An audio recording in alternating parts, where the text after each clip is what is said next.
10 প্রথম অধ্যায় বহির্জাত প্রক্রিয়া ও নদী সম্পর্কে আলোচনা করেছিলাম। তার পরের যে পার্টগুলো আমি তোমাদের পরে কোনো এক ক্লাসে করাবো। তো যেহেতু আমাদের সেকেন্ড সামেটিভ পরীক্ষা এগিয়ে আসছে, সেই জন্য আমরা সেকেন্ড সামেটিভের যে সিলেবাস অনুযায়ী আমরা আজকে বায়ুমণ্ডল নিয়ে আলোচনা করবো তোমাদের সামনে। আচ্ছা, বায়ুমণ্ডল বলতে আমরা কি বুঝি সেটা আমরা জানবো। বায়ুমণ্ডল কথাটির ইংরেজি শব্দ হচ্ছে অ্যাটমসফিয়ার। এই অ্যাটমসফিয়ার বা বায়ুমণ্ডল এর ধারণাটা তোমরা জেনে নিই। পৃথিবী পৃষ্ঠে বা ভূপৃষ্ঠের উপরে যে গ্যাসীয় আবরণ পৃথিবীর মাধ্যাকর্ষণ শক্তির টানে তার চারপাশে বা পৃথিবীর চারপাশে চাদরের ন্যায় যে বেষ্টন করে রেখেছে, এবং এই যে গ্যাসীয় একটি আবরণকে আমরা বলতে পারি বায়ুমণ্ডল। আর এই বায়ুমণ্ডল কিন্তু পৃথিবী আবর্তিত হওয়ার সঙ্গে সঙ্গে কিন্তু এই বায়ুমণ্ডল কিন্তু কন্টিনিউয়াসলিভাবে কিন্তু আবর্তিত হয়ে চলেছে। এই বায়ুমণ্ডলের গুরুত্বগুলো আজ কিন্তু আমরা জানব। বায়ুমণ্ডলের গুরুত্ব, বায়ুমণ্ডলের গুরুত্ব একাধিক আছে বা ইম্পর্টেন্স আমাদের অত্যন্ত বেশি।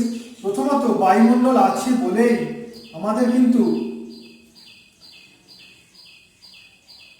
আবহাওয়ার কার্যাবলীগুলো, যাবতীয় কার্যাবলী সেগুলো এইখানেই সংঘটিত, অর্থাৎ মেঘ, বৃষ্টি, তুষারপাত, যাবতীয় ঝড় ইত্যাদি সমস্ত কিছু কিন্তু এই বায়ুমণ্ডলে কিন্তু সংঘটিত হচ্ছে, যা প্রাণের ক্ষেত্রে এটা কিন্তু খুব গুরুত্বপূর্ণ। 2, উদ্ভিদ ও প্রাণী জগৎ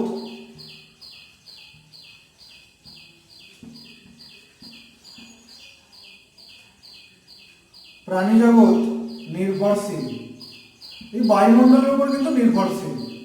কিভাবে? উদ্ভিদ কিন্তু তার প্রয়োজনে বায়ু থেকে কার্বন ডাইঅক্সাইড শোষণ করছে এবং শ্বসন কার্য চালাচ্ছে। ঠিক প্রাণী জগৎ একইভাবে বায়ুমণ্ডল থেকে অক্সিজেন সংগ্রহ করে নিজেদের কিন্তু যাবতীয় যে কার্যকলাপ বা যাবতীয় যে শ্বসন কার্য ইত্যাদি ক্রিয়া সেগুলো কিন্তু প্রাণী জগৎ করে চলেছে আর কি।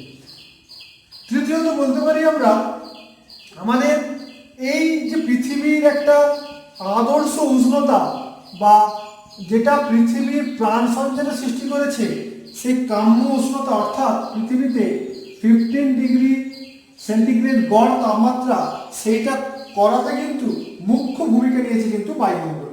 অতএব এই বায়ুমণ্ডলের মানে যে ভূমিকা প্রাণী এবং উদ্ভিদের ওপর সেটা কিন্তু অপরিসীম। তার জন্য বৃষ্টিপাত ঘটছে, যে বৃষ্টিপাতের উপর অনেকটা নির্ভরশীল। এছাড়া বিভিন্ন আবহাওয়ার কার্যাবলী ঘটে চলেছে। আমাদের প্রয়োজনীয় যে গ্যাস তার যে ইয়েগুলো সেগুলো নিয়ে চলেছে, মানে সেগুলো উৎস হচ্ছে বায়ুমণ্ডল। তো এই ব্যাপারগুলো কিন্তু খুব গুরুত্বপূর্ণ। তো বায়ুমণ্ডলের এই সকল গুরুত্বগুলো অত্যন্ত গুরুত্বপূর্ণ বিষয় আর কি।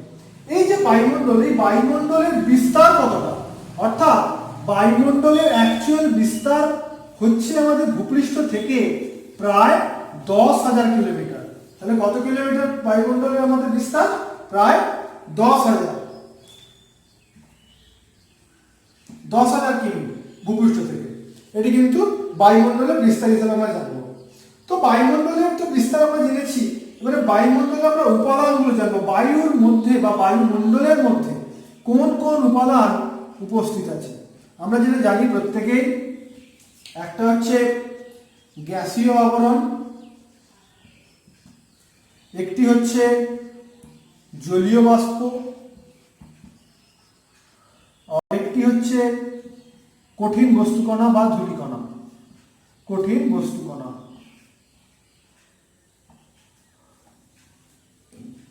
কঠিন মানে আমরা তাহলে একটি পাচ্ছি গ্যাসীয়, একটি অপরটি হচ্ছে আমাদের জলীয় বাষ্প, তৃতীয়টি হচ্ছে আমাদের কঠিন বস্তুকণা। এই তিনটি পদার্থের সংমিশ্রণে কিন্তু বায়ুমণ্ডলের গঠন। তার মধ্যে সব থেকে বেশি পরিমাণে যেটি আছে সেটি হচ্ছে গ্যাসীয় উপাদান।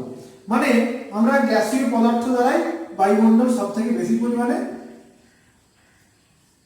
সৃষ্ট হয়। গ্যাসীয় উপাদান কিগুলো কি কি আছে? সব থেকে যেটি বেশি পরিমাণে আছে নাইট্রোজেন, যেটাকে আমরা বলি মানে N2 হিসেবে জানি যে সংকেত হিসেবে, সেটি আছে 70.084%, সব থেকে বেশি পরিমাণে আছে। তবে এটি কিন্তু সরাসরি প্রাণী জগতের কোনো কাজে লাগে না। এটি কিন্তু মানে পরোক্ষভাবে বিভিন্ন রাসায়নিক ক্রিয়ার মাধ্যমে প্রাণী এবং উদ্ভিদের দেহেতে এই নাইট্রোজেনের কিন্তু পরোক্ষ একটা ভূমিকা থেকে থাকে। দ্বিতীয় আছে আমাদের O2 অক্সিজেন। অক্সিজেন আছে 20.946%, বা প্রায় প্রত্যেকটি প্রায় কিন্তু অলমোস্ট। তৃতীয় যে গুরুত্বপূর্ণ পয়েন্ট আমাদের পরিমাণে আছে আর্গন, বা যেটাকে আমরা AR বলে থাকি। আর্গন আছে 0.934%, মানে 1% থেকে সামান্য কম আর কি। আর চতুর্থ আছে মানে যেটা খুব গুরুত্বপূর্ণ আমাদের বায়ুমণ্ডলের জন্য, সেটা হচ্ছে CO2 বা কার্বন ডাইঅক্সাইড, যেটার পরিমাণ আছে 0.03% আছে আর কি। এই 0.03% কম হলেও এই কিন্তু ভূমিকা অত্যন্ত গুরুত্বপূর্ণ আগে আমাদের দুটো তিনটি যে আমাদের যে বায়ুমণ্ডলের যে উপাদান আছে। তো এই উপাদানগুলো তো আছে আমাদের, এছাড়া আছে ক্রিপ্টন, নিয়ন, হিলিয়াম, এছাড়া মানে বিভিন্ন হাইড্রোজেন, বিভিন্ন গ্যাস কিন্তু আমাদের বায়ুমণ্ডলে কিন্তু অবস্থান আছে বা উপস্থিত আছে। তো এই আমাদের গ্যাসীয় যে পরিমাণগুলো আমরা জেনে নিলাম, গ্যাসীয় পরিমাণ, এবং গ্যাসীয় পরিমাণে বা আমাদের গ্যাসীয় যে উপাদান আছে সেই গ্যাসীয় উপাদানে কিন্তু গুরুত্বগুলো আছে। গ্যাসীয় উপাদানের গুরুত্ব কিন্তু অপরিসীম। আমি কিছুক্ষণ আগে আলোচনা করলাম বায়ুমণ্ডলের গুরুত্ব ক্ষেত্রে। এবারে গ্যাসীয় উপাদানের যে গুরুত্বগুলো আমরা একটু জেনে নেব। 1 নম্বর হচ্ছে CO2 ও O2 উৎস, যেটা প্রাণী এবং উদ্ভিদ জগৎ একে অপরে কাজে লাগায় এবং একে অপরের উপর নির্ভরশীল। মানে মানুষ এবং প্রকৃতি এবং উদ্ভিদ একটা পারস্পরিক একটা মানে আন্তঃক্রিয়ার মাধ্যমে এই গ্যাসীয় আবরণ পারস্পরিক দেওয়া নেওয়া করে আর কি। তার ফলেই এর ভূমিকা কিন্তু অত্যন্ত গুরুত্বপূর্ণ, শ্বসন কার্য চালাচ্ছে প্রাণী জগৎ এবং উদ্ভিদ জগৎ দুটো। দ্বিতীয়ত হচ্ছে আমাদের ক্ষতিকর রশ্মি। ক্ষতিকর রশ্মি কিন্তু এই আমাদের গ্যাসীয় যে আবরণ সে কিন্তু আসতে বাধা দিচ্ছে। আল্ট্রাভায়োলেটের মতন যে ক্ষতিকর রশ্মি মানব জাতি এবং উদ্ভিদ জগতের উপরে যে মানে প্রভাব ফেলে, মানে সুদূর প্রভাবে প্রভাব ফেলে, মানুষের ক্ষতি করে, সেই সমস্ত গ্যাসে কিন্তু বা সেই সমস্ত রশ্মিকে কিন্তু এই গ্যাস বা গ্যাসীয় আবরণ আসতে কিন্তু বাধা দিচ্ছে।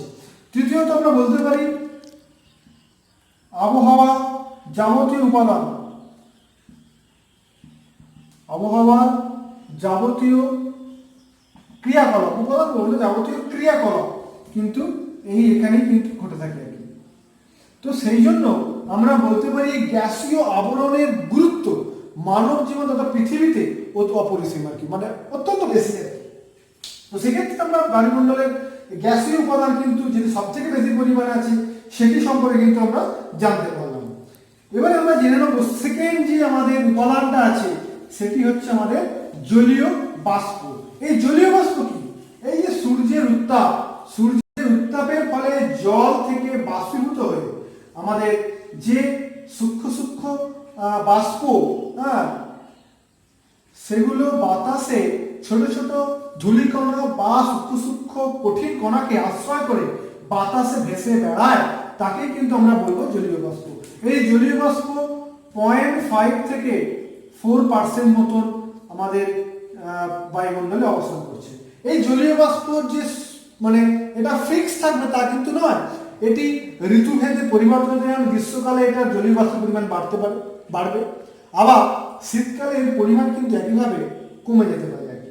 তো এই জলীয় বাষ্প কিন্তু ঋতুভেদে বা আমাদের অক্ষাংশ ভেদে কিন্তু ডিফারেন্স হতে পারে বা পরিমাণ কিন্তু পরিবর্তন হতে পারে আর কি। এই যে জলীয় বাষ্প আছে এই জলীয় বাষ্পর 90% কিন্তু আমরা পেয়ে যাব মাত্র 6 কিমির মধ্যে। তাহলে 90% জলীয় বাষ্প যা টোটাল জলীয় বাষ্প এই 6 কিমির মধ্যেই কিন্তু 90% পাবো। আর জলীয় বাষ্পের যে বিস্তার সেটা হচ্ছে আমাদের 10 কিমি পর্যন্ত, মানে 10 কিমির উপরে আর আমরা জলীয় বাষ্প কিন্তু খুব একটা পাবো না। তাহলে বিস্তার বলতে গেলে আমরা কিন্তু 6 কিলোমিটারের মধ্যে আমরা 90% জলীয় বাষ্পকে দেখতে পাবো, আর 10 কিলোমিটারের মধ্যে কিন্তু জলীয় বাষ্পের সামগ্রিক অবস্থানকে আমরা দেখতে পেয়ে যাবো আর কি।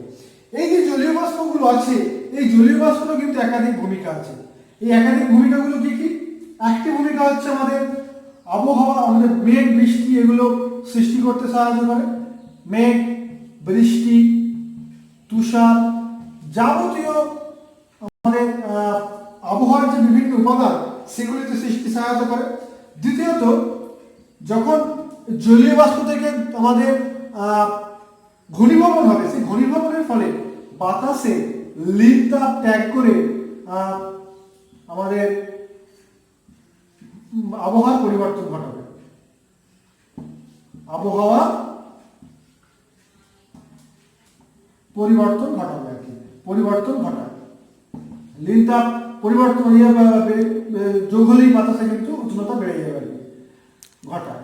তৃতীয়ত আমরা বলতে পারি এই যে এখানে মানে জলীয় বাষ্প আছে বলেই আমাদের বায়ুমণ্ডলে উষ্ণতাকে কিন্তু একটা ব্যাপকভাবে কিন্তু নিয়ন্ত্রণ করে। বায়ুমণ্ডলের উষ্ণতাকে কিন্তু ব্যাপকভাবে কিন্তু নিয়ন্ত্রণ করে। তাহলে এই যে জলীয় বাষ্পের ভূমিকা আমাদের বায়ুমণ্ডলে অপরিসীম। আমাদের বায়ুমণ্ডলের যে জলীয় বাষ্প সেটির ভূমিকা কিন্তু অত্যন্ত গুরুত্বপূর্ণ আর কি। এবারে যে বিষয়টা সম্পর্কে আমরা জানবো সেটি হচ্ছে ধূলিকণা, বা যেটিকে আমরা ইংরেজিতে বলতে পারি অ্যারোসল। এই অ্যারোসল বা ধূলিকণা বলতে কি বলবো আমরা? বাতাসে যে অসংখ্য ছোট ছোট সূক্ষ্ম সূক্ষ্ম যে কার্বন কণা, ধুলো এবং পরাগ রেণু আমাদের আগ্নেয়োৎপাত থেকে অগ্নুৎপাত থেকে যে সমস্ত সূক্ষ্ম সূক্ষ্ম ছাই সেগুলো আমরা দেখতে পাচ্ছি বা আমরা সেগুলো বাতাসে ভেসে বেড়াচ্ছে, সেইগুলোকেই একত্রে আমরা বলি ধূলিকণা বা কঠিন বস্তুকণা বলি তাকে আমরা, কঠিন বস্তুকণা। এই ধূলিকণা বা কঠিন বস্তুকণা আমাদের আছে বলেই এর গুরুত্বটা কিন্তু মানে আমাদের অনেক আছে, সেগুলো আমি পরবর্তীতে আলোচনা করব। এই যে ধূলিকণা আছে, ধূলিকণা বাতাসে প্রচুর পরিমাণে আছে, সূক্ষ্ম সূক্ষ্ম, সেগুলো খালি চোখে দেখা যাবে না। সেগুলো হতে পারে কোনো ফুলের রেণু, হতে পারে কোনো কার্বন কণা যেটা আমাদের গাড়ির ধোঁয়া হিসেবে বেরোচ্ছে, হতে পারে কোনো চিমনির কোনো ধোঁয়া কার্বন, সেটা হতে পারে, এবং অগ্ন্যুৎপাতের যে সূক্ষ্ম সূক্ষ্ম যে ছাই সেগুলো কিন্তু আমাদের কঠিন কণা হিসেবে আমাদের বাতাসে ভেসে বেড়ায়। এর গুরুত্ব কিন্তু অত্যন্ত বেশি। মানে এই যে ধূলিকণাকে আশ্রয় করে কিন্তু জলীয় বাষ্প ঘুরে বেড়ায় বাতাসে। জলীয় বাষ্প কিন্তু এই সমস্ত ধূলিকণা বা কঠিন বাষ্পকণাকে আশ্রয় করে কিন্তু ঘুরে বেড়ায়। এটা এক নম্বর বিষয়। দু নম্বর বিষয়টা হচ্ছে আমাদের এই যে ভেসে বেড়াচ্ছে বা বাতাসে ধূলিকণা আছে, তার জন্যই কিন্তু আমরা উষা ও গোধূলি সৃষ্টি হচ্ছে আর কি। কারণ সূর্য অস্ত গেলেই আমরা কিন্তু সঙ্গে সঙ্গে অন্ধকার দেখি না, সৃষ্টি করে। আবার একইভাবে আমাদের পৃথিবী কিন্তু তাপমাত্রাকে কিন্তু ধরে রাখে, তাপমাত্রাকে নিয়ন্ত্রণ করে, তাপমাত্রা নিয়ন্ত্রণ করে থাকে আর কি। তাহলে এই আমাদের যে যাবতীয় আমাদের যে কঠিন বস্তুকণা বা ধূলিকণার ভূমিকা অত্যন্ত কিন্তু বেশি। বায়ুমণ্ডলে একে আশ্রয় করে জলীয় বাষ্পগুলো ভেসে বেড়ায় এবং সেগুলো ঘনীভবনকে সাহায্য করে। তাহলে বায়ুমণ্ডলের যে তিনটি উপাদান, সেই তিনটি উপাদান সম্পর্কে আমরা বিভিন্নভাবে বিস্তারিত ধারণা পেলাম। যেটা বায়ুমণ্ডলের মধ্যে আছে সেটা শুধুমাত্র গ্যাসীয় আবরণ নয়, তার সঙ্গে জলীয় বাষ্প এবং তার সঙ্গে আমাদের বিভিন্ন ধরনের ধূলিকণা বা অন্যান্য যে কঠিন বস্তুকণাগুলো সেগুলো বেশি আমাদের ভেসে আছে বা বাতাসে ভেসে আছে। আজকে এর সঙ্গে সঙ্গে আমরা আরেকটি বিষয় সম্পর্কে জেনে নেব, সেটি হচ্ছে এই যে বায়ুমণ্ডলের শ্রেণীবিভাগ। বায়ুমণ্ডলের শ্রেণীবিভাগটা আজকে জানবো শুধু আমরা উপাদানের ভিত্তিতে, বা উপাদান অনুযায়ী বায়ুমণ্ডলকে কয় ভাগে ভাগ করেছে। এই বায়ুমণ্ডলকে উপাদানের ভিত্তিতে আমরা দুভাগে ভাগ করতে পারি। একটা হচ্ছে সমমণ্ডল আর একটি হচ্ছে বিষম মণ্ডল। এই সমমণ্ডলকে আমরা ইংরেজিতে বলি হোমোস্ফিয়ার, আর এটিকে আমরা বলে থাকি হেট্রোস্ফিয়ার।